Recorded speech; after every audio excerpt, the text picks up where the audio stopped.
নমস্কাৰ বন্ধুসকল, যিহেতু যোৱাকালি ইণ্ডিয়া জিকিল ICC ৱৰ্ল্ড কাপত আৰু সেইবাবে আমি এনেকৈ গাড়ীত উঠি পেলাই পাৰ মাংস খাব আহিছোঁ বুলি নাভাবিব দেই। পাৰ মাংস খাব অহা নাই, আমি আহিছোঁ মোৰ বন্ধুজনৰ এক্সিডেণ্ট হৈছিলে।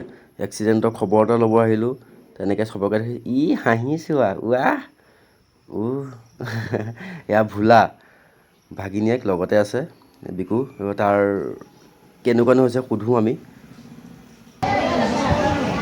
কেনেকুৱা পাইছা এনেই তুমি? মজা নে? আৰু এনেকেই আমি তাৰ লগত অকণ হাঁহি ফূৰ্তি কৰি থাকি পেলাই আমি এতিয়া তেজৰ পৰীক্ষাটো কৰিবলৈ আহিছিলোঁ। আহি পেলাই দেখিছেনে ইমান লাইন হৈ আছে, আৰু এই লাইনৰ মাজত ইমান গৰমত থাকিব নোৱাৰি। সেইটো বিল্ডিঙত সি আছে আৰু তাৰ পৰা এনেকৈ তললৈ নামি আহি পেলাই আমি এইটো বিল্ডিঙত তেজৰ পৰীক্ষাৰ কাৰণে অপেক্ষা কৰি আছোঁ। আৰু সকলোখিনি হৈ যোৱাৰ পিছত তাক বিদায় দি পেলাই আমি ঘৰলৈ ৰাওনা হ'লোঁ। ঘৰলৈ ৰাওনা হওঁতে চাহ এখন খালোঁ, কিন্তু চাহ খোৱা ভিডিঅ'হে দেখাব নোৱাৰিলোঁ আপোনালোকক দেই, একদম বেয়া নাপাব। আৰু তেন্তে আজিলৈ ভিডিঅ'টো ইমানতে সামৰিছোঁ। Bye bye.